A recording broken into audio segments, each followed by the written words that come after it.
Convocation 22nd এইটাতে আমাদেরকে invite করেছিলেন। আমি প্রধান অতিথি হিসাবে তাদের মাঝে উপস্থিত ছিলাম। আমার সঙ্গে অন্যান্য অতিথিরাও ছিলেন, বিশেষ করে কনভোকেশন স্পিকার প্রফেসর সলিমুল্লাহ খান সাহেবও ছিলেন।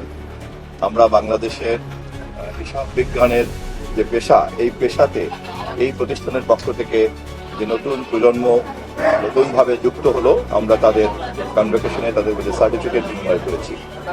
আধুনিক এই প্রযুক্তির যুগে হিসাব বিজ্ঞানের পেশা কেবলমাত্র হিসাব বিজ্ঞানী হিসাবে কাজ করে না। এই পেশা এক ধরনের আধুনিক অডিটিং এর সাথে সাথে প্রতিটি সংশ্লিষ্ট প্রতিষ্ঠানে একজন স্ট্র্যাটেজিক অ্যাডভাইজারের দায়িত্ব পালন করে। সেই বিবেচনায় এই পেশার গুরুত্ব শুধুমাত্রই একজন কলাকুশলী নয়, এই পেশার গুরুত্ব সেই বিবেচনায় একজন উপদেষ্টার ভূমিকাতে অবতীর্ণ হচ্ছে।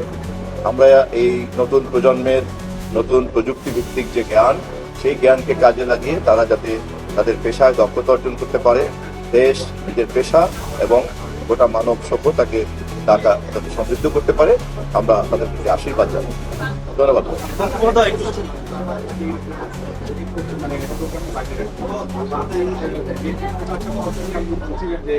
এই প্রশ্নের উত্তর এখানে যায় না, আমি আপনাদেরকে দিব। আমি welcome with the cup of T at my office. Sir একটা বলুন স্যার, যে সরকার কি পদক্ষেপ নিচ্ছে এই চার্টার্ড অ্যাকাউন্টের বিষয়ে? সরকারি কোনো পদক্ষেপ আছে নাকি স্যার? ওনারা এই মুহূর্তে সরকারের কাছে তেমন কোনো কিছু দাবি তোলেন নাই, কিন্তু আমি ইনস্টিটিউটের কর্মকর্তাদেরকে আমি জানিয়ে রেখেছি যে সরকারের পক্ষ থেকে যে সহযোগিতা দরকার, ওনারা যখনই আমাদের কাছে আসবেন আমরা সর্বোচ্চ সহযোগিতা প্রসারিত করব। ধন্যবাদ।